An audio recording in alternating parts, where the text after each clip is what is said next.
Hi, I'm Ray, And I'm Veronica, and this is the Chick Lit Book Club podcast. where we read a romance novel and then we talk about it. Today we're talking about Friends Without Benefits by Penny Reid. Oh, Veronica, how are you, my dear? Doing just fine, Ray. How are you? Oh, it's been one of those weeks. It was Christmas. It was. You're right. It was Christmas. Did you have a nice Christmas? Yeah. It was fine. It was different, you know? Yeah. We did like Zoom calls or FaceTime or whatever, you know, to open presents with our family, our respective families. So there was more than one Zoom call. And I now entirely understand why people say that they have Zoom fatigue at the end of their workday. Yeah. Because it's just like, God, after an hour and a half of the first one, I was just like, guys, I need brunch. I'm hungry. Yeah. We're just staring at each other. And if you weren't drinking either, correct? Not at that point. No, For you the need second alcohol. one, Yeah. yes. For the second one, we had mimosas. Oh, perfect. Yes.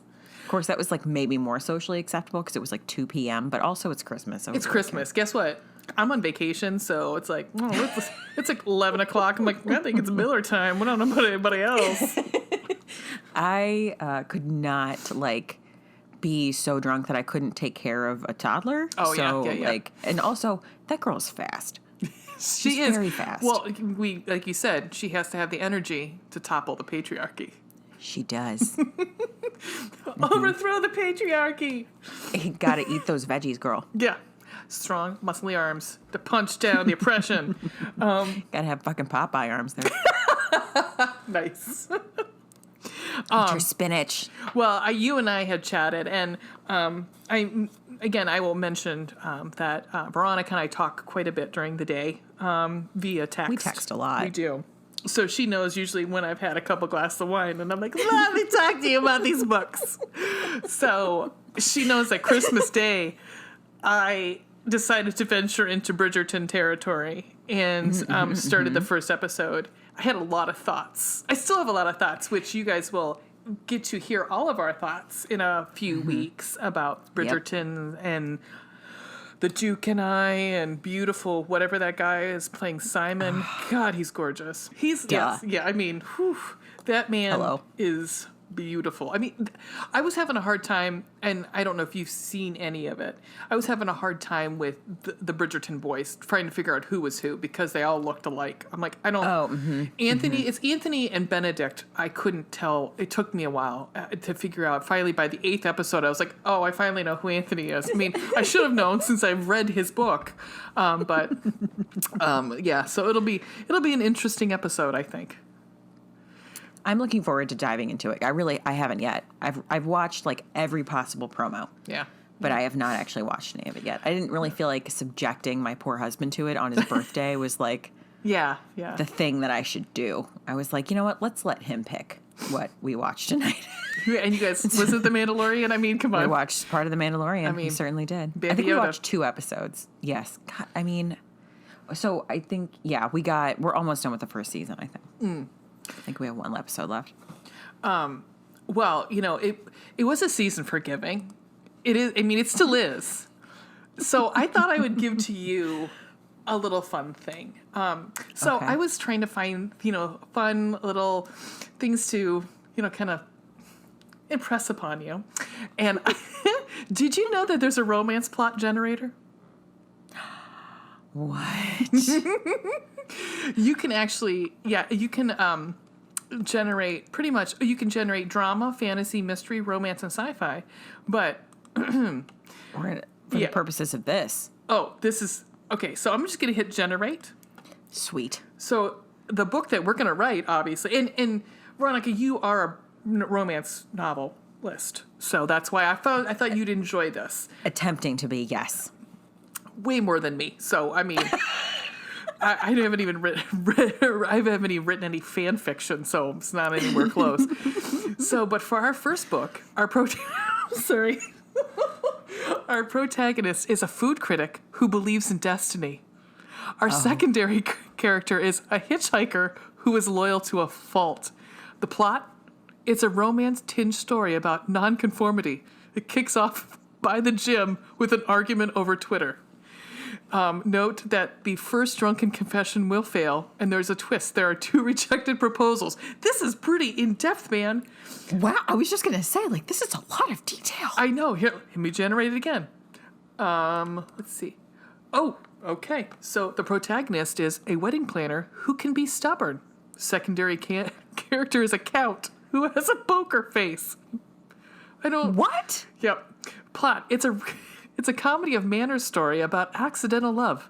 It kicks off in a casino with someone caught in a heavy downpour without an umbrella.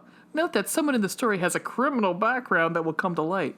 And there's a twist. 2 protagonists will not meet until the second third of the story. No, I don't like that. What? No, that's too long. No. I mean, but this is the most amazing thing. Oh my God. Okay. So the next one is the protagonist is a tattoo artist who can be goofy. The secondary character is a cowgirl who is perceptive. It kicks off at a fairground with someone sending a text to a wrong number. That makes sense. Yeah. Wah, wah. This is kind of amazing. Just for S&Gs, I want to hit fantasy just because I just have to see.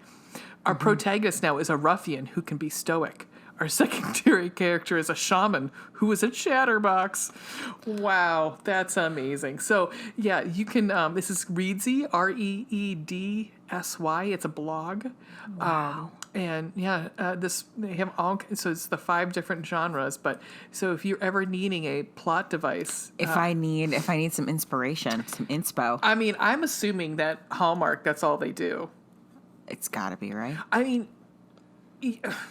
because I've seen some, man. I have seen some. I mean, the Nutcracker guy that Melissa Joan Hart dated. I think it's called A Very Nutty Christmas. Oh man. Oh, there's the one about the ghost, Spirit of Christmas, I think it is, where a ghost, a hot ghost comes and lives with the woman. I don't know, but I mean, God, that's also like the Ghost Whisperer, right? yeah. I mean, but That Jennifer Love Hewitt show. My mom loved that show. Is a ghost trying to get in her pants in that movie? Or Well, in I that think show? her husband dies at some point. She talks to ghosts. Oh, wait. Oh, that's okay. Wow, I didn't know that's where that story went. Wow, okay. Well, I don't know. My mom could tell us all about it if she would actually talk to me after this. well, I mean, I remember. Do you remember that show? Well, I'm sure you remember Angel that was on. You know what, though? I never watched it. Okay, there was a character named Fred, and I can't think of what the actress's name, and I apologize. People out there are probably kicking themselves or kicking me, wanting to kick me. But she, in one of these Hallmark / Lifetime whatever movies, was like a ballerina, or she had been a former ballerina, and she got asked to come back to play Clara. And I'm like, that's not how that works, guys. That's just a 40-year-old doesn't just get asked to come back and be a young or an adult Clara. Oh no, she was going to be either Clara or the Sugar Plum Fairy. I'm like, yeah, no, that doesn't happen. Someone doesn't just drop out. They're like, hey, old lady, come over here. It'd be like somebody coming to me and be like, hey, would you like to be in Carousel as the lead or something like that? Would you? Hey, someone dropped out. You want to? You just want to? Yeah, sure. That sounds good. I'm and then the show goes up in 2 days. Okay, cool. Yeah, I know it. I remember it. I remember it from. Show goes up in 2 days. I remember from 20 years ago. Fine, cool.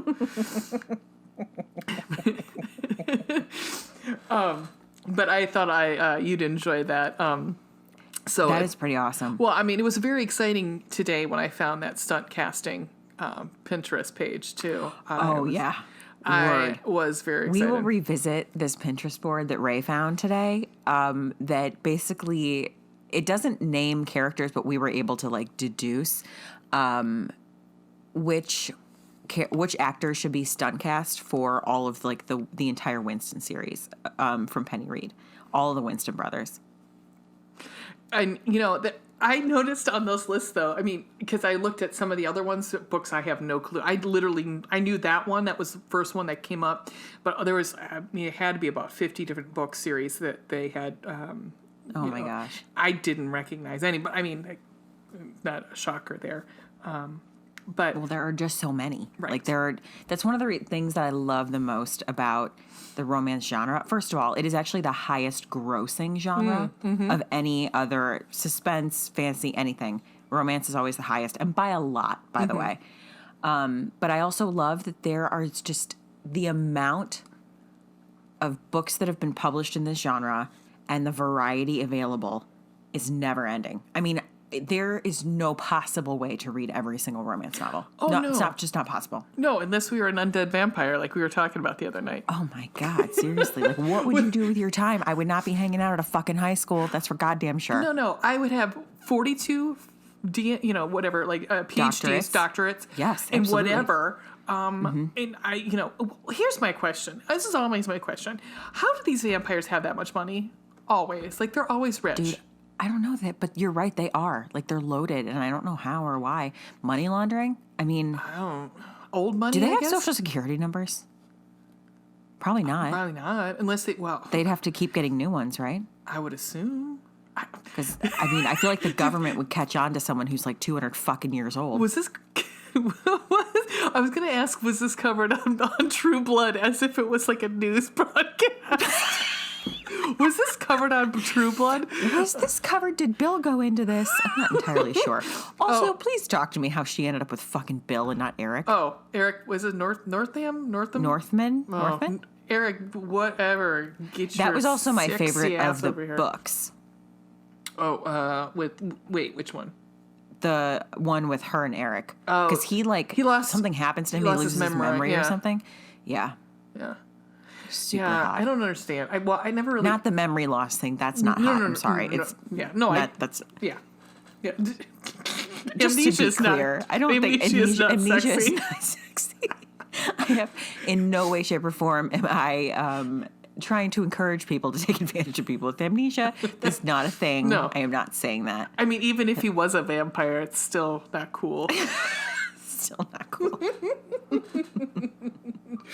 I mean, part of it too is like I don't think Stephen, whatever the other guy, the guy that was playing Bill, was extremely attractive. I mean, you're going No, against. I would take Skarsgård. Oh God, right? I'd even take the brother that played what's his face, who played Pennywise in It. Well, I mean, have you I seen can't. him? I hate only clown. No, I can't. Okay, well, I can't even talk about it. in real life though, he's a nice looking dude. It's true. He is. I mean, that whole Skarsgård clan, they're all good looking. They are all very attractive. They Yeah, grow they them are. nice up there, They do think grow nice up there. up in the snow or whatever happens up there. I don't know. I'm awful ignorant cold. about geography. If I ever went on Jeopardy, that would be all the questions would be geography. I would just throw my clicker down and be like, peace, Throw your clicker bitches. I'm out. R.I.P. Alex Trebek. Oh, that'll be Another thing 2020 took from Oh, us. right? I mean, yeah, well, we got how many more days? How many more days before 2021 Three. rolls in a dumpster fire? On my little weekly dry erase calendar on my refrigerator, on Friday I just wrote "fuck off 2020." I hope the door hits you in the ass on the way out. Right. And, and take COVID with you, you bitches. Take it Yes. with you. Ugh. Burn in hell. Burn. Yeah, there's every time you think of something like else that's horrible that happens, it's like, well, I don't know if we talked about this. There's supposedly some sort of weird mutation of COVID that's now going across the UK, and I'm like, Perfect. awesome, That sounds good. Yeah. awesome. No, they're hoping that that's going to be covered with the vaccine, but let's just hope. But yeah. So anyhow, on that wonderful note, Yeah. should we talk about a book? We should talk about it. What they Let's talk came? about something. Let's talk about something that is getting us through COVID, which is Yes. escaping entirily into romance novels. Well, and maybe is a better segue, I should say, is what prompted us to start this podcast, I guess. And That is a good segue. Yeah. That's better than. yeah, we talking about COVID and poor Alex Trebek dying. So R.I.P. I think it was a random text message that was sent to a group text message that we started talking about romance novels. And then Veronica texted me separately, and it was almost like that, hey, do you like romance novels? I like romance novels. I do too. Wait, you do? Really? Yes. Oh my God. I think my response to you was fiction or nonfiction is relegated to audiobooks. I only read garbage. Yes. I only read smut. Yep. It's like, I had no idea. Because Yeah. I was like, at this time, it seems like that was at least 5 years ago, but it was really only earlier this year when I was like, I have a confession to make. I really like romance novels now. And she was like, yeah, that's all I read. When It's you like, oh, okay. when you live in apocalyptic hellscape, that no, Yeah. honestly, I've read them for years. I mean, it's just one of those things that I was always too embarrassed. Like, really? I didn't, well, because like I thought about like that stereotypical, like something you'd see at the freaking grocery Oh, store yeah. with like Fabio and the hair and like an open shirt. And I was just like, I'm just you mean not hot. interested. You mean hot. I can't entirely say that I find Fabio hot. No, but like, remember when a goose ran into his face?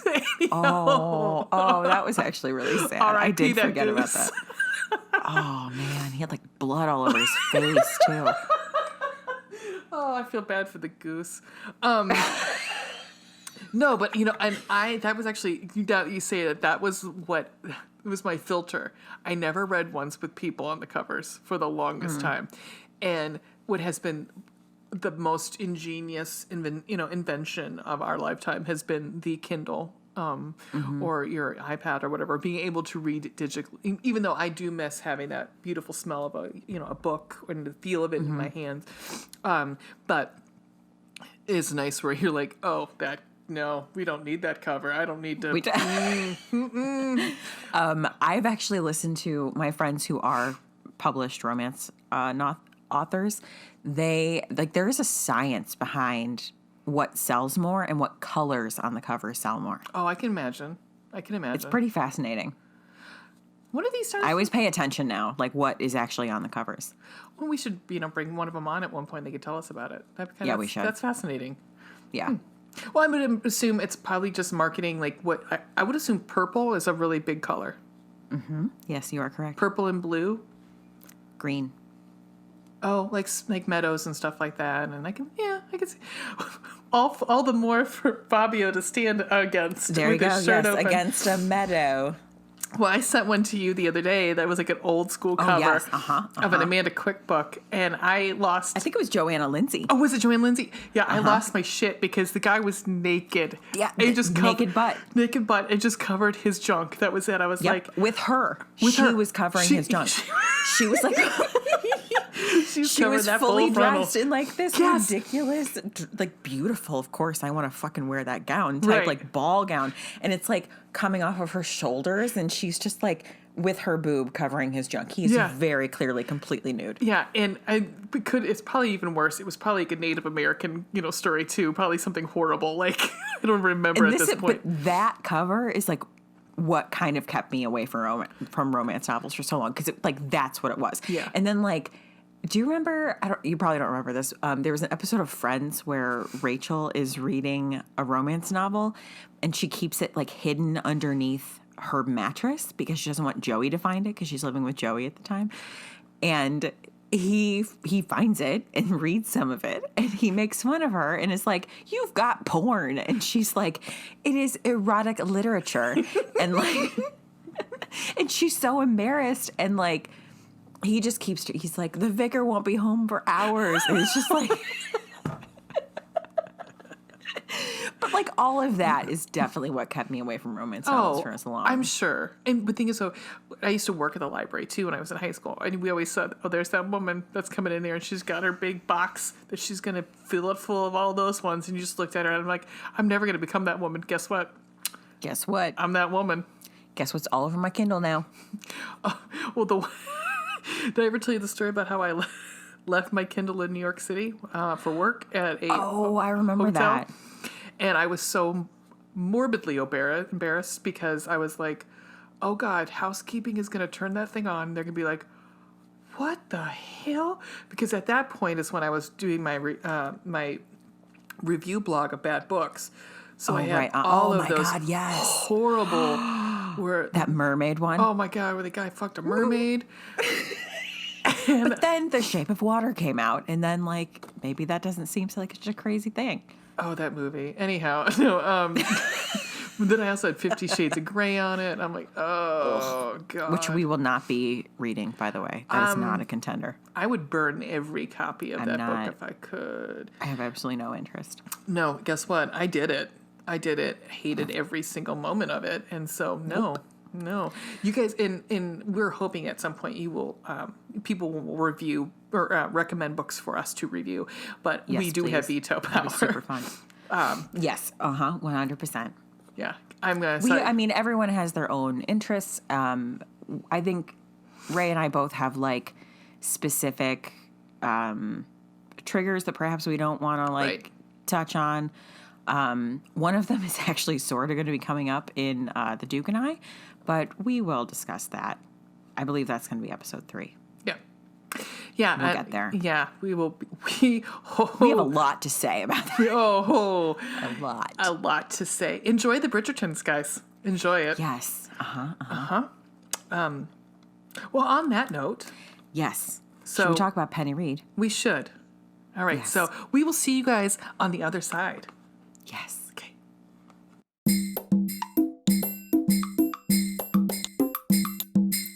Welcome back. All right, so we're going to dive into Friends Without Benefits. We'll try and give you a warning before spoilers, but with this book, you can really talk about a lot without giving too much away. And if you are reading in order in the series, then you already know, like, you actually already know some stuff based on book 1.5. Because they kind of lead together. Like there's a lot of, Yes. interwoven Overlap. storylines. Mhm. Yes. And like if you're reading 1.5, you already know like the ending to the story. Everything in Friends Without Benefits takes place within Neanderthal Marries Human. You just Right. don't really hear about it. So, because it's told from Janie's perspective. So, who I also love. Ray is the one that got me hooked on the series, which then got me hooked on the Winston Brothers series. Cletus is my love. And Oh man. yep. Oh God. Okay. Okay. So excuse me while I just try and erase Drew from my mind because God damn. All Drew right. Ruinous. Drew Runis, who is Ashley's love interest. Okay. So Friends Without Benefits is Ray and I have called it like an enemies to lovers romance. But if you look at the description, it actually says an unrequited romance novel. Yeah. Which I get. But it's kind of not. I mean, in many ways, it's kind of not. It's really... Because you start the novel with hostility. Yes. Yeah. Yes, you do. Immediately with hostility. And their first interaction, lots of hostility. So it follows, excuse me, Dr. Elizabeth Finney. You know, I love to see a lady heroine who is a doctor. She ends up, as part of her residency rotation, she ends up on a clinical trial for, I think it's cystic fibrosis. And as it turns out, her childhood nemesis is one of the family members of the child who was enrolled in the clinical trial. Of course, that means that they're going to be spending a lot of time together. In close quarters. And she quickly learns that freaking Nico, will be spending all of that time trying to convince her to give him a chance. Give him a chance, Elizabeth. Give him a chance. Give him a chance. Give him a chance. Like I said, you meet Nico in book 1.5, Neanderthal Marries Human. And I wanted to read to you, let me pull this back up. I wanted to read to you the introduction to Nico in Neanderthal Marries Human, because it's just like ridiculous and adorable. Okay.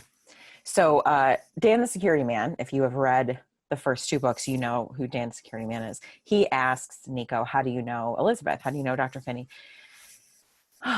And Janie writes, Nico's attention moved to Dan, and he paused as though considering how to answer the question. His smile fell away, and his eyes glowed with intensity. The change was so abrupt, I could feel my eyebrows rising with surprise. After a short silence, he said, we grew up together, we're in love, and she's going to marry me. Mm. Fucking course she is, Nico. I mean, for real. So, Freaking Nico. I mean, so the way we kind of discussed how we would break down these books, we wanted to do a compliment sandwich, which some might be like a double-decker sandwich, like, or a sandwich with big buns and little inside, because you got the good, then you've got a little bit of the bad, and then your bottom bun is your good again. So, but some might just be like focaccia buns and a lot of meat. But this book is a grilled cheese sandwich. There's very little negative. I think they need to. Yeah, this book is like, it's so good that, I mean, this is, so how we started off, how we chose our books for the beginning of the podcast was that this one is my favorite. Like, this is absolutely one of my all-time favorite romance novels I've ever read. I think I've read it 3 times. Easily 3 times. I actually read it twice in a row. Like, I finished it and then immediately just started it over again. She was texting me and like when she finished it, and then she was going back, and I'm like, wait, you just finished it? But I mean, I've had books like that too, where you're like so excited and you're like, something just, your heart hurts and you want to go back and feel that, like, that heart hurt again. It's because so much, I saw so much of myself in Elizabeth, the character. Like, so much of how she is for a good portion of the book is how I was for a good portion of my life. Yeah. And so I like, it was sweet in a way to like watch someone else, even if it's like, you know, in a book and in Penny Reed's head, but like to watch someone else kind of go through that process of like working their shit out and then like coming out to the other side and like finding happiness and all of those lovely things. Yeah, that transition, definitely. I mean, so like the growth as a character, like seeing her like figure her things out and go through some serious shit. Like some serious things happen to her in this book. Yes, they do. Yeah. And that are like really scary. And she comes out on the other side, and it's awesome. Do you want to start with your first pro? Yes. We've discussed this on our own, but I am like a sucker for like the childhood romance. Like, I have loved you forever kind of trope, because probably that's, to me, that's like very romantic and ethereal, because like that's never happened to me. It doesn't happen to many people. Of course it fucking doesn't. Like, it's super unrealistic because you're very different as an adult than you were as a child. I was like, you're like, almost like a separate being. You know, of course. Oh, Jesus. Thank God I'm not like who I was when I was younger. Right. I think everybody, you're not carrying all those experiences you had with you. I mean, that's what shape us and make us a different person. So absolutely. Absolutely. But I'm a sucker for that. And so that is the book. Yeah. Like, that's the entire book. Like, we'll get to quotes later, but like, God, that is so much of the book. And also she goes through a big character change, but so does Nico. I mean, agreed. He's a very different person than he was when they were kids. And you learn how he was when they were kids based on how she talks about him. Yeah. And that comes to a head. They talk about that. Yeah. Right before shit gets hot. But like, agreed. Hello. But like, he goes through all of his shit too, and he works through his stuff, and then they come back together, and it's just like, it's so awesome. It's just awesome. Well, and you know, and I think, and again, this is gonna be a spoiler, but it's really not a spoiler because I'm just gonna say, in the epilogue, you see things from Nico's point of view. So you definitely get another layer of this is what he was thinking, and this is how he was when they were teenagers. Because you see a little bit of Elizabeth, but not, they don't go into much detail as much as Nico's is pretty like in Yeah. depth and detailed. Yeah. So you get That's that. a Penny Reed thing too. Yes. Like, in this series anyway, not so much in the Winston Brothers series because it goes back and forth in that series, but in the Knitting in the City series, that's a thing where like it's from the female's perspective the whole time until the epilogue, and then it's from the hero's perspective. Yeah. Well, I'm going to say Except for the something last book. Anyway, go ahead. you brought up, and I thought I'm a sucker for this. So I'm a sucker for, you stick a soundtrack in a book. Oh my God, yes. I'm going to love it. So and this is off a tangent. I just finished another book where each chapter had a song that was, Yes. so it was, love and that. some kind soul out there made a Spotify playlist for this certain book. And so I made one for Elizabeth and Nico. You shared it with me, baby. I'm sure I did. I wouldn't stop listening to it. And that was the one thing about that one too. So, and the other one, you're only going to listen like 10 times before you finish the chapter, but still, like you get a feeling of what the author was thinking while she or he or she wrote it. But with this one, the music was fucking great too. Yes, so it was seriously was. And what was nice is it inspired a conversation with you and I going like, Foo Fighters, holy shit, about this song and this song and this song. So, and because like we're not too far apart in age, so we like a lot of the same music. And so, and Penny Reed is around our age too. I think that's a part of it too, is like why we like her so much is because she is our age and we get her references. Yeah, she's also funny as shit. She's super funny. She's very comical. But that soundtrack, I was like, damn, this is banging. This slaps, man. I still sometimes go back and listen to the soundtrack. Oh, I mean, I've got it saved on my Spotify after you sent it to me. I am glad. Sometimes I go back and I'm just like, I mean, you got Death Cab, you got Frank Sinatra. What was that? Oh, man. Foo Fighters. Foo Fighters is on there. I put the acoustic version of Everlong because that's the one I prefer. What else is on there? Rise Against is on there. There's some angsty shit on there. Criminal from A Fiona Apple. Yes. Oh man. But I mean, that to me playlist. is like it's up there with things where like that is so ingenious. You get your reader involved in the book, and I think that is a definite plus in my book. 100%. On to you, lady. Is there any other pluses you want to do before a con?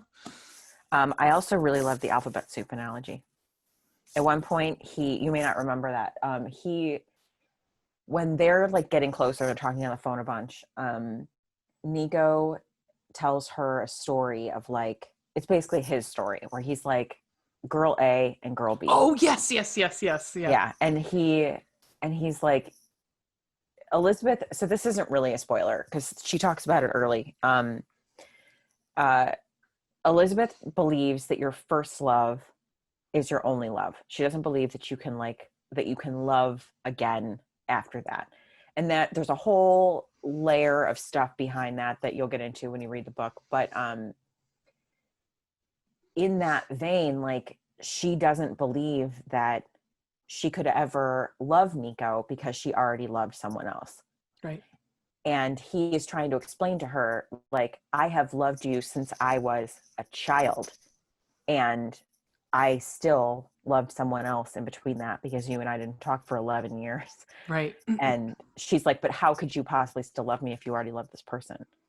And he's like, I get to love two people at once. I'm allowed to do that. Yeah. And life, I think he ends that conversation by saying, life is alphabet soup. Drink the soup. Yeah. And that comes back later in the book.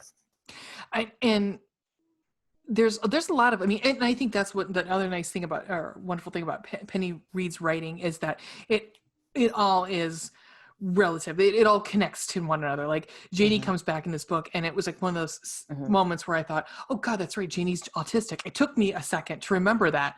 But then, and what's nice. Or something, or she has Asperger's or something. Like there's definitely something. Yeah. But then when you are reading it, you're like, oh, that's right. Because she doesn't understand. And you don't, I mean, it is probably more helpful if you do read them in order, because then you remember things like that. You're like, oh, that's right. And Why is she acting there are a couple funny? scenes that are literally the same, but from a different person's perspective. So like the dialogue is the same, but in book 1.5 or whatever, Janie is talking about it. And in Friends Without Benefits, Elizabeth is talking about it. So you get to see like how that conversation went from Elizabeth's perspective. Right. And in that vein, speaking of working, with the knitting girls, I loved the scene with Nico hanging out with the Oh knitting my group. God. Loved that shit. JD, Where he's learning Elizabeth how to comes in. crochet. Yes, Elizabeth comes in, and Nico is big. So to explain Nico a little bit, He is the only way I an can Italian hottie. Well, and I'm trying to think of so anybody who okay, so did you watch The Man Show? There's my question for you, V. Did you watch The Man Show? Because I did, and I hated every second of it. So it was really hard for me to get over that for this book because that's how Nico is supposed to be. Can I read something? I know we have have quotes, but this is perfect to explain what Nico is. Yes. Of course, I can't find it. Oh, here we go. A group of all male surgeons were gathered around the TV set. They were watching my autocorrect decided to do a number on me. A busty blonde and a sylph-like redhead jello wrestled with a bare-chested Nico on his Comedy Central show, Talking with the Face. Mm-hmm. So, imagine this. The show is not portrayed in a good light. No, it's Jimmy Kimmel. It's Jimmy Kimmel. What was the other guy that was on that show? I don't know, but I can see his face. Adam Carolla. Adam Carolla. Yes, thank you. Mixture, but attractive. Yeah, super hot. But yeah, super hot. And I'm sitting around with these little girly girls, like he was crocheting. That to me was just such a funny, very comical. It makes you really feel for Nico. I mean, he's not just doing it because he wants to get in Elizabeth's pants. He does, but at the same time, he really wants to make her, fall for him. And I loved that. I loved that. He's like making an effort. He's making a serious effort to like get into her world and like get to know her friends and get to know her better because they haven't spoken in so long that he's trying to know who she is now. Yeah, I love that part. And then they have a huge fight in her room. They do, and he goes off to dinner and takes those ladies with him. He does, and leaves her behind. Yep. Elizabeth. All right, tell me the thing that bothered you. What's the middle of your sandwich? All right. Okay. I do love Elizabeth. I do. And this is where a big spoiler is going to come up, but I'm not going to spoil it, but I'm just going to say for the con, why couldn't she have waited a couple days? Why couldn't she have waited 24 hours? So I don't want to get into it because I don't want to spoil it for everybody who's going to read it. But couldn't she just have waited till he got back to Chicago? Yeah. I mean, you're playing with his niece's health. Yeah. Mm-hmm. That was part I was like, girl. If your flight gets delayed, child. Like right. You're all 28 years old. Chill the fuck out. Yeah. You need to like calm down. Yeah. That was in the words of Taylor Swift. You need to calm down.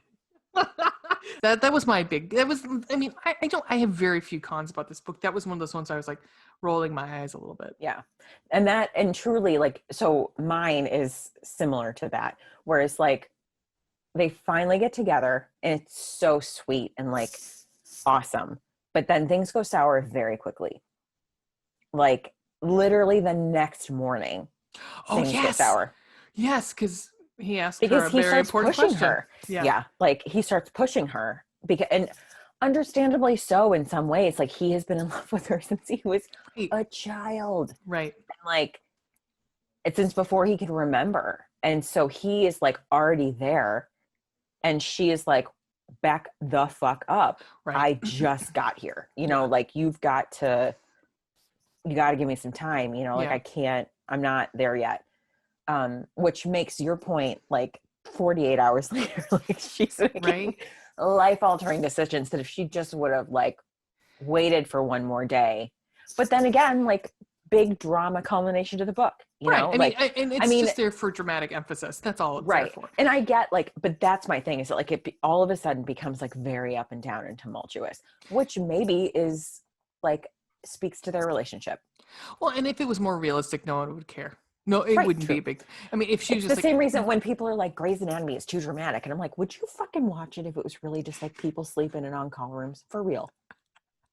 Would you watch it if Meredith hadn't died like 8 fucking times? Come on. Right. I mean, Shonda yeah. knows what she's doing. No, but I mean, and again, that was a roll my eyes moment where I'm like, okay, whatever, you know. But also, I was like speed reading through it because I was like, now I have to fucking know what happens. But then you went back and read it knows what 12 she's doing. times. I did. I mean, I can't deny it. Do you have any other cons? No, man. I fucking love this book. I know, and I have one, and it's so silly and stupid, and you're going to be avoiding mad at me, but it's the combination of Dr. Ken Miles Oh, fuck. and Dr. Ken the Miles. stalker and the woman who, which I know are all in there to make the book exciting. If it wasn't there, it wouldn't be fun. Right. Yeah. Mhm. But of the three of them, if they we're gonna pull them apart. All of those things. Like, right, yeah. if we pick one. Pick Right, one yeah. of the three. Keep the understand that. stalker. You want the stalker, keep the stalker. But Dr. Ken Miles, I don't think needed to be in there. We did not need an antagonist. We did not need him. We had the stalker. We had the crazy lady that she worked with. We didn't need him. Oh God, Meg. And honestly, I didn't like how she wrote him. He was gross. Would you have sex with that man? No, I don't care how hot he was. I don't. Yeah, no. no. I And mean, the point of him was to like illustrate how Elizabeth wasn't interested in emotional attachment with other people, I agreed. which totally I agreed. understand, but like Mhm. also he was a repulsive human, Yeah. So that was which I the- guess was also the point. But Yeah. I mean, so that was my other con. It was just like pick one. Pick one or two, but you can't there's have a all lot three. going on. There's Yeah, a lot going on. I And it get happens that. very quickly. Too, It does, where yeah. it all Mhm. culminates in one thing. But that was my It other con. does. That was my other Yes, con. that's true. Let's go back to some pros. Let's get to the bones. That bottom bone. I mean, okay, so like my bottom bun is really just like how fucking cute they are together. Yeah, And like, Yeah. and because his this is not a spoiler, but Nico's family, they're Italian, they're Catholic, like his family's huge. He has tons of siblings. And one of his sisters died like a couple of years prior to when the book happens. And as a result, his mother takes custody of their daughter, and it's the daughter in the clinical trial. Nico is very close to her. He always has been. He was very close to the sister. And so that's why he is there, helping to take care of her and pull strings and do whatever he needs to do to make sure she gets the best care. So at one point, Rose is the mother's name. And of course, Elizabeth has known her since they were children. At one point, they're talking in Nico and Rose's apartment or whatever, like their penthouse in that giant building they live in. And she says, I'm going to be honest with you. I am going to continue to try to push you and my son together. Mm-hmm. And Elizabeth is like, what? I mean, Elizabeth, like the monologue of her is like, this woman is crazy. Like just now, I have realized how fucking crazy this woman is, that she's going to try and push me and Nico together when I just told her, like, I don't want sale, this. lady. No sale. No fucking sale. And Rose is like, I think you already care about him, which of course is true. Right. But Elizabeth is not ready to admit that. And Elizabeth needs to work on herself a little bit more before like she can get to that point. Well, But I just loved how like they're so interwoven. It Right. goes back to the whole, like the fact that I'm a sucker for this stupid trope. It's just that like their lives are so interwoven, and she clearly cares about him and can't like let herself. She's so afraid she's going to hurt him. Well, and I think honestly, and this is stereotyping a little bit too, but I think it either had to be an Italian mom or a Jewish mom. Because we know that those two cultures are very much stereotypes. There are very much like family centric overbearing and like like family centric. Like my I got to get my kids married, and which is I think it's a good thing. I mean, you could not care about your kid at all. So there you go. I mean, I guess if you have to pick an end of the spectrum, I mean, I'd rather have. I don't give a shit if he than, gets married or whatever. Right. I guess I mean, I'd which rather is, have overbearing than I don't give a shit. Like that's right. Right. But also his mom is like so cute. She is sweet. So the first thing I'm going to say, do you have a spank naughty list? Oh my god, I forgot about that.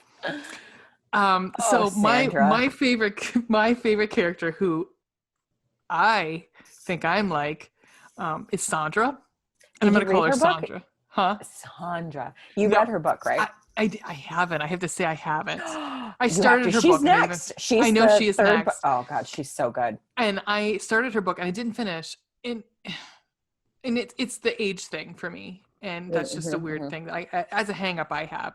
That actually comes up because like in the epilogue, you know, like the hero is like, so he brings that up in the epilogue actually. Yeah, and that's one thing I had a hang up with, and I need to go over it. And that's just because I am back in 1980s stereotypes of gender and age norms. But so Sandra comes up with this list of is he in your spank naughty list? So I want to know who's on your spank naughty list. I have my spank naughty spank list. Nice. She has a spank naughty and spank nice list. Yeah. Who would you spank nicely though? Oh, I have 5 people on my list. Oh I my wrote god! them Okay, down. you have to tell me. See, I did not prepare this. I didn't know we were going to talk about I'm this. so sorry. I shouldn't have jumped. Okay, so I'll tell you mine, No, and then what tell you think. me all about them. Okay, you you think about yours as I am. I mean, the first one is going to be like, well, duh. Well, I'd like to apologize to my mother now. I would also like to apologize to Veronica's mom too, so that way. But my mom, who's going to be listening to this? Sorry, mom. But it's happening. So, I mean, number one, you could probably guess Adam Driver, Mr. Kylo Ren himself. Especially when he's got that shirt off and he's got that weird, like, midriff leather pants on. Boom. Happening. Number two, we're staying in Star Wars. We're going Oscar Isaac. What? I could put him in my pocket. He's so tiny. Put him in my pocket. Any of the Hollywood Chris's. I'll even take Pratt. Sure. You want to go out to your farm or whatever the fuck you do? Sure. Let's spank you out there. Come on. I mean, if we're talking to the hierarchy of the Chris's, though, I mean, we're going to go probably Evans. Yeah, Hemsworth. 100%. I'd put Evan. Oh, shit. Evans, that's Hemsworth, hard. Pine, and then Pratt. Ah. And then Catan. Bango. I'm sorry, Christopher Lambert goes before Chris Kattan. I'm sorry. So then that's number 3. Number 4, Mr. John Oliver.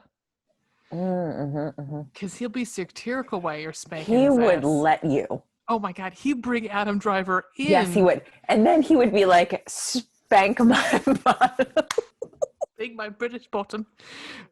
Number 5 is going to be one of those, wait, what? Jason Mantzoukas. Do you know who Jason Mantzoukas is? He used to be on The League. He's got I love crazy that show. curly hair. He usually plays like this crazy Greek guy because he's Greek. He's on this podcast that I like, and he is insane, but I love him. The League, like the show about fantasy football. Right.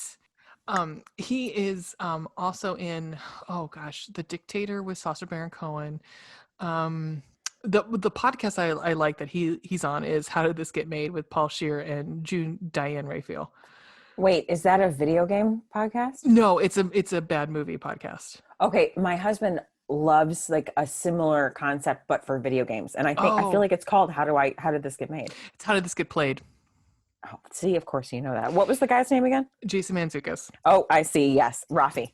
Yeah, like he's crazy. God, enough that, he's like, funny. He is he's so hysterical. funny. He's hysterical. Every time he comes out on the podcast, they always do live shows. He comes out, he's like, "What's up, jerks?" And he flips everybody off. I'm like, "That's my. I'd spank him. I'd spank him right he now." is so funny. Exactly. He's seriously so funny on that show. I'm looking at my list and I'm like, seriously, like, you throw the funny in there. Number 6, Ricky Gervais. I don't care. I don't care if that man's Funny- 60 years old. Funny is John Mulaney, throw him on 7. I mean, honestly, part of the appeal of Nico, he's totally hysterical. Yeah, I mean, humor to me is he's so sexy. Oh, 8. Yes. Let's throw 8 is going to be Bill Hader. Fucking Bill Hader. I'll spank him to nobody's business. Anyhow, so what's on your list? Oh, Now you had some Jesus. time to think about it. All right. So V's husband, I hope you enjoy this. Yeah. Love you, baby. Married you. Damn, this is hard. Okay, so this is super weird. Super weird. Kevin Stefanski. Who's that? He is the head coach of the Browns. Sure. Every time he's on the TV, my husband just looks at me because he knows like I'm about to have drool coming on the side of my You keep talking. I'm going to look him up. Oh my God, please do. He is attractive. Like, and I am not the only one. I mean, like, I swear to God, he was announced to be the head coach and like, Oh my half of God. the Cleveland- Yes. hello. Jeez like Louise. I told you. I told you. Oh my God. Your salt Like- and pepper beard. I want to run my. 100%. Like the day he was announced, like half of the Cleveland women were like, excuse me, what? I think I care about football now. Like, Well, that's he. You know what? He's a little Oscar Isaac in that manner. That salt and pepper beard. mhm. Bring it. Nothing wrong. Bring Nothing it. wrong. Yeah. Okay, God, who else? I say that because like, you know, it's football season. It's on my mind. Are you ready for some football? I'm ready for some football, let me tell you. I'm ready for someone's football. Hello. I will have to say that of the Chris's, Captain America would be my go-to. You know, and he's also so like socially, you know, forward too, and I think that's forward Yes. thinking, and that helps. I do love that. Mm. Also, 'cause Captain he America with a beard. Team Oh, Captain God. America. Team bearded Captain America. Hell yes. Hell yes. 5, God, I don't know. I mean, I'm trying to think of like, Oh, I just end up being 5 because I'm horny. well, I mean, hello.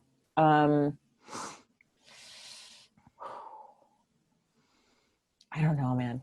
I'd have to think about it. But let's get, oh man. How about with this? We'll keep going forward. We'll come back to your list. All right, we'll come back to my list. Let me think about it for a second. All right. Do you want to talk about quotes? Let's do that. Let All right. us do that. So I'm gonna let you start. I'm gonna let you Okay. start. I'm gonna let you finish. Oh, poor Taylor Swift. God. Okay, so let me get to this quote about it's saved in my notes. So this happens like toward the beginning of the book, in the first like quarter of the book, when Nico and Elizabeth like talk for the first time like alone after finally meeting back up, and they're at their high school reunion. And they've shared this like moment together, and then she basically tries to like rescue him from these crazy ass women. Gardner is gone. Okay, yeah. And so he basically, they hightail it out of there, and then they kind of have like a little tiff, and then he climbs through her window of like her childhood home, Mhm. which is adorable and becomes part of the story. And I don't want to ruin that for anyone who hasn't read it yet.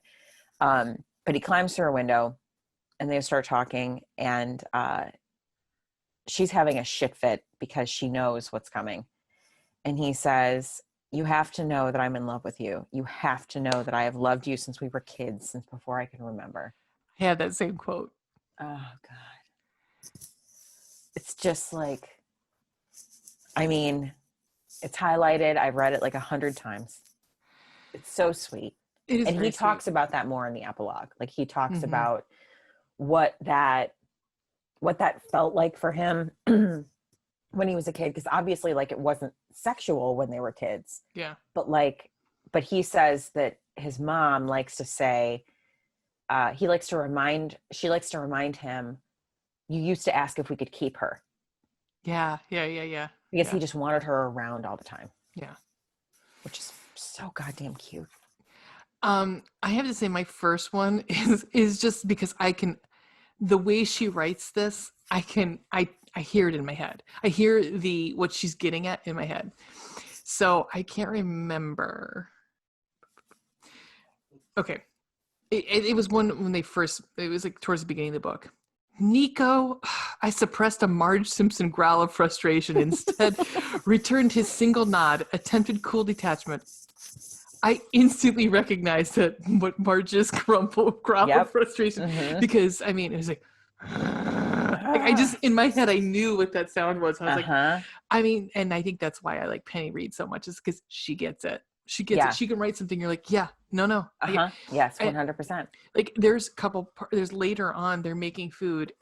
And also in the scene with the restaurant, she describes food where I can almost smell it and taste it, which is interesting for more in the Watts the Beard books, because Cletus's book, when they talk about and actually some of the offshoots too, they talk about the bakery and the different cupcakes or the different cakes, and you can actually, the way they describe it, you can actually taste it, and that's so funny, like, the way she's very descriptive, where you can actually like, I totally relate. Yes, I know what that person. You can like, you can almost like smell it, like you can. You're like right there in it. Yeah. Back over to you. In Roscoe's book too, you can. They go back to the bakery. There's some discussion about that. Banana bread, baby. Or banana cake. Banana cake. Yes. Oh, man. Read the Winston Brothers series, everybody. So good. So good. All right. What is your most ridiculous quote? Do you have one? I have two. I have two. All right. First one is, for a whore does not you make. For a whore does not you make. It's her Yoda. It's Sandra's Yoda quote. Yep. Because Elizabeth has said that she slept with a whopping 4 men, and she's such a whore. I was like, I'm like, girl, I knew girls in college that was a weekend. What are you talking about? What's she talking about? What? There's also another, I think when she's talking to Ashley. Oh, is that Friends Don't Pussy Submarine Friends? Not cool. Because that's my other one.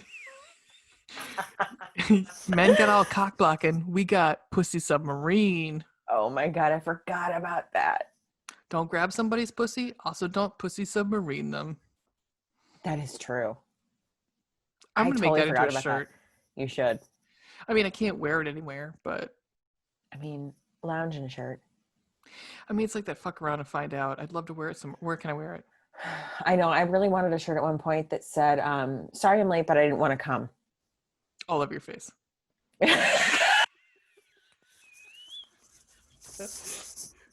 of my favorite lines from Bridget Jones. Oh my God. And Daniel comes all over your face? What? Oh. Favorite line from Bridget Jones, because I'm a pig. Anyhow, what's your most ridiculous line? Sorry, please, Mom. Sorry. Okay. Sorry, my own mom. I feel like your mom will be more forgiving. So it's ridiculous, but it's also like, I kind of gasped when I read it. Because Nico is like, he says a couple things that make me gasp. And you're supposed to, like, that's the point. Like at the family, or at the high school reunion, I forget, I think they're talking about like his show, because he strips mostly naked at the end of it. Oh, hello. And although we can both agree, we would not want to see Adam Carolla nor Jimmy Kimmel without shirts I on. don't mean to. I'm sorry, guys. No. Please, I'm good. No. Sorry. Or Doug Stanhope, or whoever else was on that show after them. Yeah. It doesn't matter. It's gross. Please, anyhow. No, I'm not into it. No. But they're talking about that, and like the fact that he takes his shirt off at the end of every show. And I think Elizabeth says that she doesn't watch it. And he says, why would you? You've already seen everything anyway. Ooh.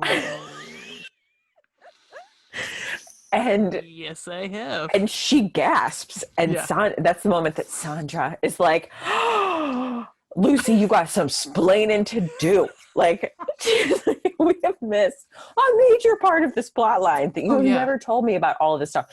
But the one that I like bookmarked to talk about is that, okay, so it's a plot line of the book, and you already know it if you read the Neanderthal Marries Human. Elizabeth can't say his last name. Oh my gosh. In my notes I wrote, can we all just try to say his last name? Right. So I think it's Manganiello. Manganiello. Yeah, you're right. That makes sense, right? Yeah. So she can't say it. Like she just never, her whole life, I know even where though you're she's going known with this this family, one. Yep. she's known this family her entire life, and she cannot say his last name. And it kind of becomes like a joke throughout the book. So at one point, they're having like a funny little argument between the two of them. And she says, first of all, I've never been able to pronounce your last name. And he says, if you let me touch your tongue while you tried to say it, I bet we could fix that problem. Uh-huh. And I was like, You whoa. can touch my tongue whenever you want. I mean, right now. Jesus. Right now? Okay. Nico. Freaking Nico. That's one thing I do have to say about Penny Reed. I mean, I enjoy her heroines, but she writes the men really well. She does write the men very well. And to the point where they're enjoyable. They're not like overbearing. They're not like totally alpha men. Like they don't make fun of other guys for being like maybe less feminine or like more feminine or, whatever. It's just, Quinn would be the closest one to that, but not like. And even I think he's so detached that he doesn't care. He just doesn't care. Yeah. I think he's got tunnel vision for Janie that he doesn't care. 100%. Oh my God. In like a way that is annoyingly attractive for me. Yeah, agreed. Mm-hmm. Great. Mm-hmm. Well, speaking of these characters, what would you that are annoyingly attractive? Yeah. What would you do a little stunt? Let's do a little stunt casting.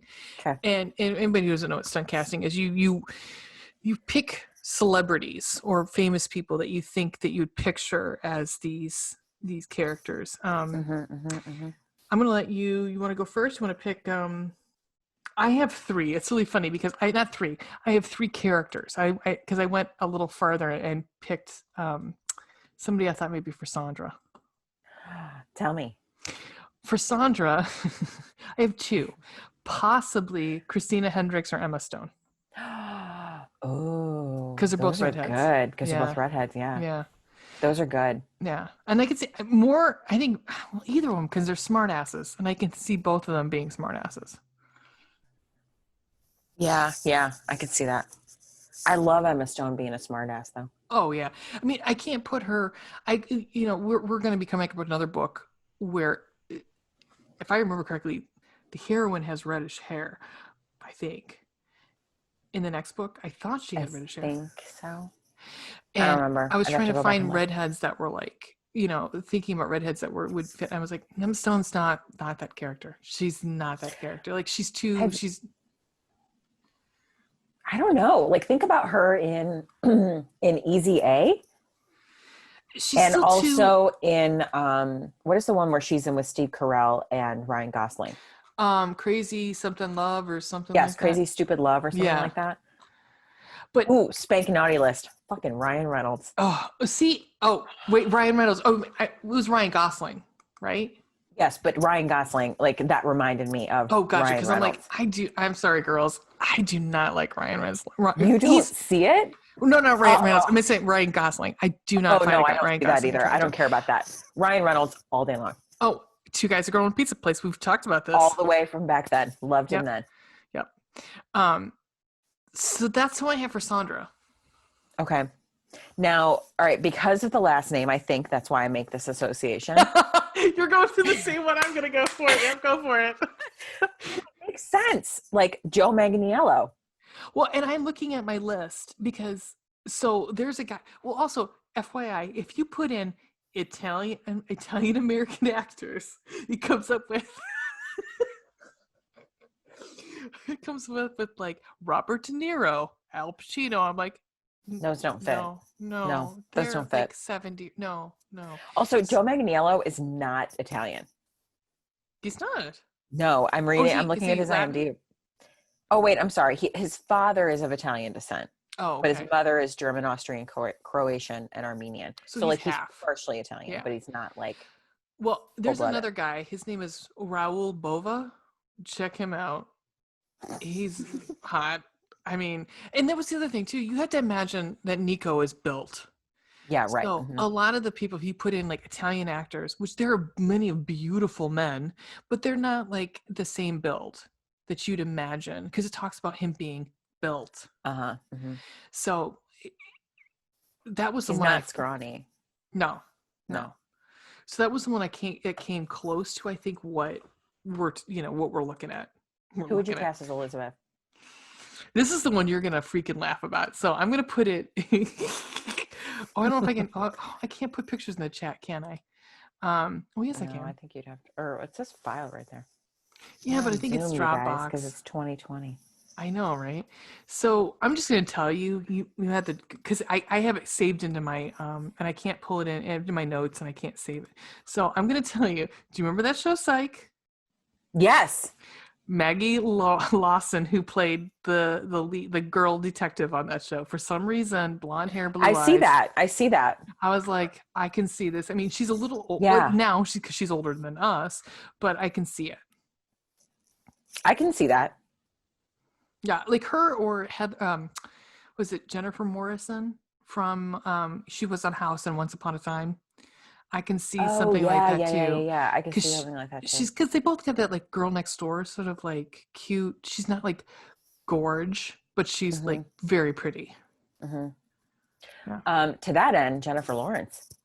Oh, exactly. Yeah. Yes. Yeah. But Jennifer Lawrence, like, She's. I would say. Yeah. I mean, because I say she's really kind of ballsy, but Elizabeth's ballsy. Elizabeth Ballsy. Mm-hmm. Yeah. Yeah. I can see it. Yeah, I could see it. Yay. Rose, sorry, not Rosa.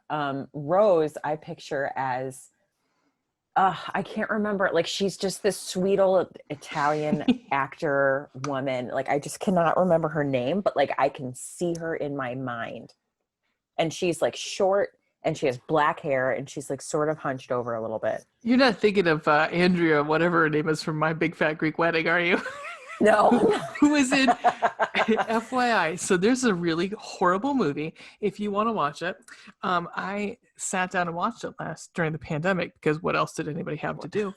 It's called Little Italy, starring Emma Roberts and Hayden Christensen as two Canadian Italians growing up in Chinatown in Ontario or somewhere. And I'm like, let's go back here. One, neither of those actors are Italian. Both look haggard. Hayden Christensen had black shoe polish in his hair. Ooh. And they both had these like hits me of Lingus. which at some point, ladies and gentlemen, we We'll will have be to reading discuss a Mariana Zapata. Zapata. Yeah. But I mean, that's a tome. That's a tome you got to read. That'll take us 3 hours to get through because her books are like 8,000 pages long. But they're so good. Oh, they're so great. But it's like, oh my God, War and Peace. What? But I think she uses like every one of those words. She writes like Dickens, like she's getting paid by the word. God, lady, these are going in the daily newspapers. They're so good though. They are very good. I'm thinking of Lynn Cohen. That's who I'm thinking for Rose. She was Magda in Sex and the City. I never watched Sex and the City. Sorry. Oh, but I love this little lady. She's cute. She's adorable. Yes, and she also played Mags in the Hunger Games. Yes, that's where I know her from. So that's what I'm thinking of. That's who I picture for Rose. I like that. I'm going to go with Andrea Martin from SCTV, who is actually like from some random descent. She's not German, or she's not Italian, nor is she Greek, but she played both of those in My Big Fat Greek Wedding and Little Italy with Hayden Christensen and Emma Roberts. There you go. There you go. That's some good stunt casting right there. It is. So that's good. Can you explain to our listeners, my lovely co-host, we can about try. our rating system that we're going to have? Okay. So listen, listeners, we have open your fucking ears. We have a 2-part rating system. One is based on eggplants, which Sorry. I knew it was coming, but it still made me laugh. You did know it was okay. So based on eggplants, which is like the hotness factor. Now, we're working on a scale of 1 to 5. 1 we have decided is like a fade to black Twilight kind of detail, where like there is no detail, and the scene like, just we don't see no Edward Dong. We don't see no not. Edward Dong. Yeah, we don't. Whereas like 5 would be like erotica level. Yeah, Like you're not reading at work. No, you're not. Like not even on your lunch break at work. Like it would be No. embarrassing to. Maybe it wouldn't be embarrassed. Who cares? There's no shame here. But like, No judgment. I mean, for most people, you just go like keep the door closed and the lights off. Yep. yes. I told Ray this before we started recording. As my author friend told me at one point, would someone masturbate to the scene you just wrote? That would be like a level 5. Yeah. And then our other rating system is hearts, which is romance. Yeah. Again, 1 to 5. How romantic was it? How romantic? Like, how much are you going to compare your significant other to this book boyfriend? Oh, well, you just brought it down on my end. Thank you. My dog. How much was my lovely dog? What? No. Sorry. I love you. I'm teasing. And I'm gonna let you. I'm gonna let you go first. I'm gonna let you finish. Okay, so eggplants. I give it 4 because whenever he starts speaking Italian, Oh yeah. holy God. Yeah. Holy God. I do have to say that is hot. I mean, and that doesn't So have to do anything hot. with sex. That is just the romance language. Ugh. And I'm gonna tell you right now, having taken Italian and Spanish, those are some of the sexiest languages on the planet. I mean, Dude. I love French, but it's all made up. I mean, you look at a word, you're like, that looks like coer. No, it's kid. Okay, that sounds great. Fantastic. Italian and Spanish, you can lean in and be like, oh, mi amor. And you're like, I mean, yeah. God, they could say fucking nothing, and you'd be Yeah. like, I my pants fell off. Like, Yeah. I don't know. I mean, Donde está el baño? Which means where's the bathroom? Come on. yes, it does. It does. It But does. like, so to Penny Reed's credit, she also has the Italian translation there. Agreed. Yes, which is So, fantastic. like, just enjoy the shit out of that. And I'm gonna go 3. I'm gonna go in the nice middle because there were like 2, I think, 2 major. Yeah, sex there scenes. weren't that many. No. They weren't. I mean, they were hot, but they weren't maybe like 3 or something. yeah. Because there's like right when they get together, and then like right after that, and in the morning after, And and that's like it. And I'm only giving it 3 because it's like, and it might be also tinged by what I have been reading recently, which has been more explicit. That you're like, oh, and so this is kind of like, oh well, this is whatever. I mean, it's still sexy and still like a mood, but still, it's not like it's not overly explicit. Yeah, right. Yeah, hearts. What are you doing? That Hearts? being said, hang on, there is. So Penny Reed does 2 versions of the elevator scene. Oh God, that's right. She does an open door elevator scene and a closed door elevator scene. Which is fantastic. I think that's amazing. Good job, Penny Reed, for letting people choose their own adventure. I read both. Yeah. In my second and my third read throughs, I skipped the closed door elevator scene because why? I skipped it on my first time through. Actually, I skipped my second time through. I think I'd read it the first time through. The second time through, I was like, fuck this. I mean, I want to get to the good stuff. Shove me that dick. I mean, hello. Yeah.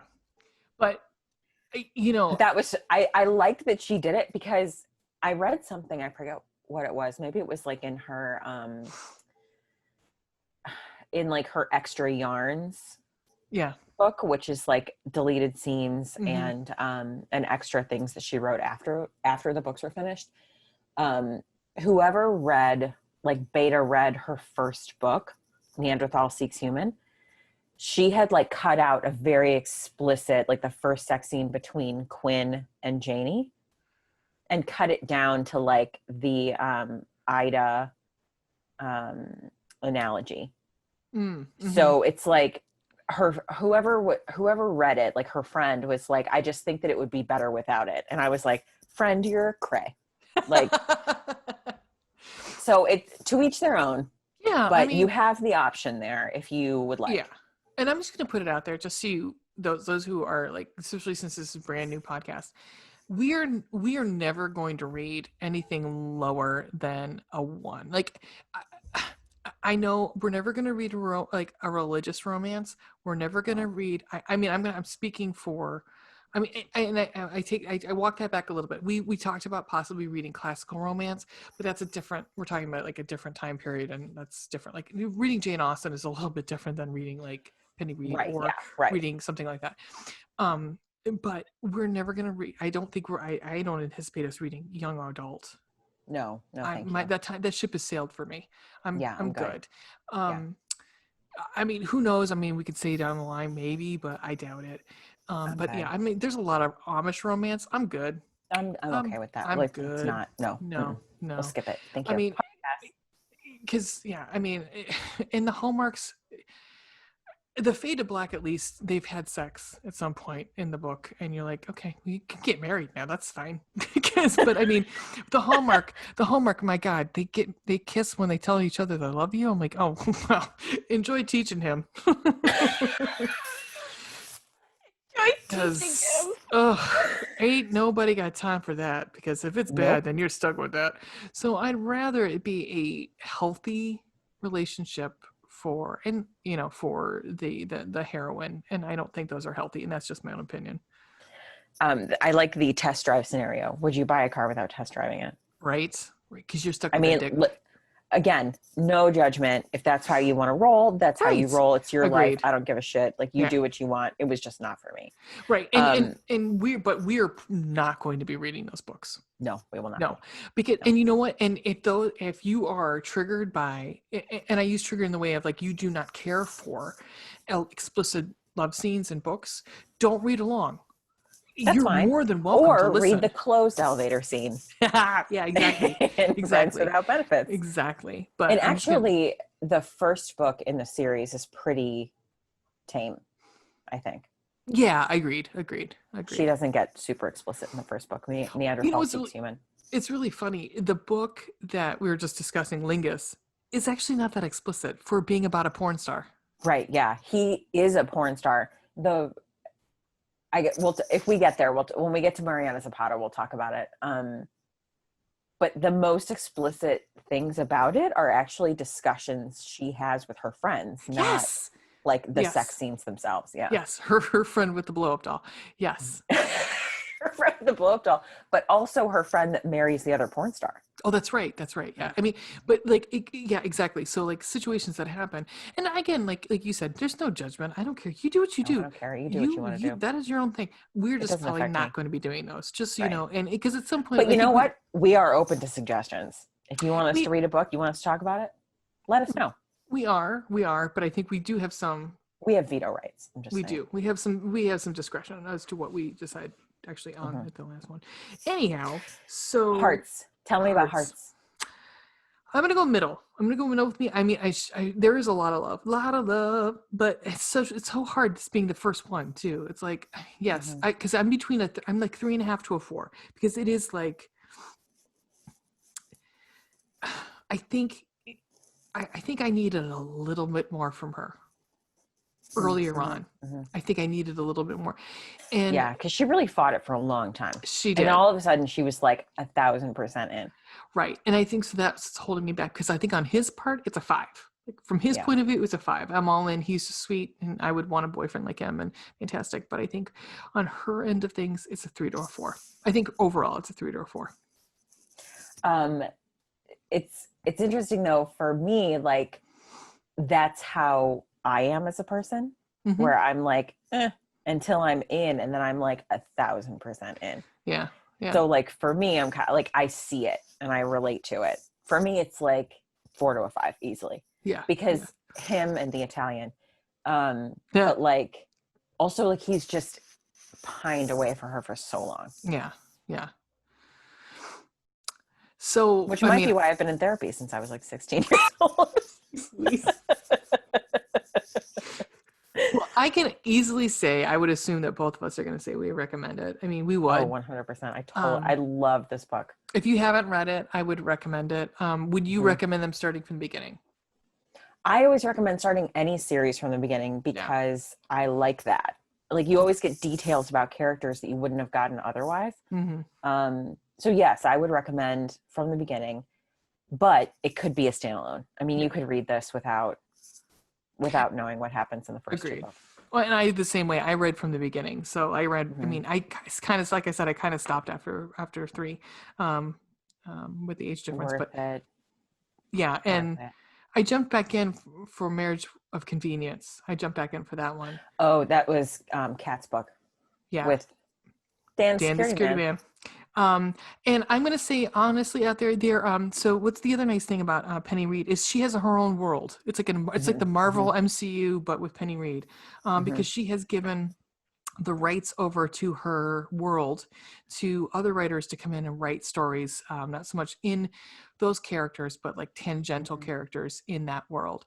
And there have been some really good ones. There have been some really bad ones. And I'm not going to name the bad ones, but the good ones, I have to pull it up. There is one that I read that I very much enjoy. There's actually a couple. There's Ranger Danger, I believe it's called. And that one was good. That one was based on the Winston brothers that that universe. I'm trying to look up her website at the same time. I should have looked at this ahead of time. Code of Conduct, the first was very good. Yeah, that one was fantastic. There was so much in there that was great. There was like an international love. It was like he was a spy or something like that. He worked for MI5, and it was an interracial love story too, which I absolutely adored because you don't see that very often. And that was fantastic. I thought it was good. Happy Trail is good. I think it's Love in Due Time. I'm looking to see. There was one, I don't think that's the one. There was one about, sorry, I'm looking really hard to try to figure out which one it is. She also had it an is. interracial romance in Roscoe's book. That's in right. The Winston right. Brothers series. Yes. And Crime and Periodicals is the other one that I really liked. You started to her Cletus offshoot, right? I did. I haven't finished it yet. It was one of those, I'm feeling it, but I'm not feeling it because right now it's like somebody stole chickens. I'm like, I'm sorry, what? Oh, right. Yeah. I'm like, I got a list, man. I got a list that's at the bottom. I mean, you are going back into Jen and Cletus's world, but it's still like, okay. You do love Cletus. I do. I mean, I don't know why, because he sounds like he's probably like, for one, dear listener, I am 5'10", so I'm a tall lady. And I'm assuming Cletus is probably like 5'7". I don't know. I never thought about it because they're all the brothers are pretty tall. He seems like he's probably the shortest one, though. Do you know that she has a paper doll series? Like she actually there's a paper doll book you can buy of the right. Winston you brothers. told me about that. Yeah. I mean, I don't know what you do with it. I mean, of the Winston brothers, Bo is my favorite. Yeah. Oh, damn, Bo. I think if anything, the pandemic has taught us is beards are sexy. Trimmed and kept up beards are sexy. Yes, not like ZZ Top bullshit up in here. No, beard oil. You need beard oil. Yep. Keep that stuff up. Keep it trimmed. We gotta keep it trimmed below. You gotta keep it trimmed on your face. I knew it was coming. Also, what she said. I mean, we're those kind of ladies. What? Here we are. Welcome to the podcast, bitches. So how we're hoping the podcast will roll is that if you'd like to read along with us, you absolutely can. So we will be introducing the books. We'll be bi-monthly. We will be introducing the books as we go along. So it is The Hating Game by Sally Thorne. And if you know anything about the book, it's another enemies to lovers book, which we totally did accidentally. It was totes accident. And then we were like, we cannot choose that trope again for the third book. No. Shit. And we have a surprise for that one. It's not really a surprise when you get to it. You'll be like, duh. Well, doing. So there was going to be, I think it's still in the works as a movie going forward of The Hating Game. But if you're, I would assume a lot of you probably have already read it, but that's the second book. So good. It's lovely. That is the second book. So we'll be talking about that in a few weeks. Yes. So Well, do we sign off this wonderful experiment that we've Our partaken? pandemic experience, our pandemic experiment. Yeah. Yes, we are so grateful you're here. And yes. Let's take Please, this joy together. Let's take it together. yes, let's take this journey together. Let's walk hand in hand with our wine bottles in one hand. Oh, fuck yeah. If you aren't drinking, bitches, even if you fill that glass up. I mean, go for it. Yeah. It's pandemic times, and I alluded to earlier, really like dove headfirst into the romance genre during the pandemic. Well, and as V said earlier, she and I have been friends for, oh God, how many? So long. So long now. Shit. I'm And trying to think of like how old I am. 13? I think we're 13 years, 13 like 12, years. 13 years. And it hasn't been this last year where we're like, do you Wait, like you like romance too? It's like that TikTok video. Do you? Do you? Are you? Really? Really? And then it was We just definitely had that text conversation one day where I was like, so I have like a confession. And she was like, I only read romance. yep. As I said, I read garbage. That's what I think I said. I read garbage. And together we have read some garbage this year. Oh, we have. Let me tell you. So we would like, as our gift to you, to spread that garbage to you.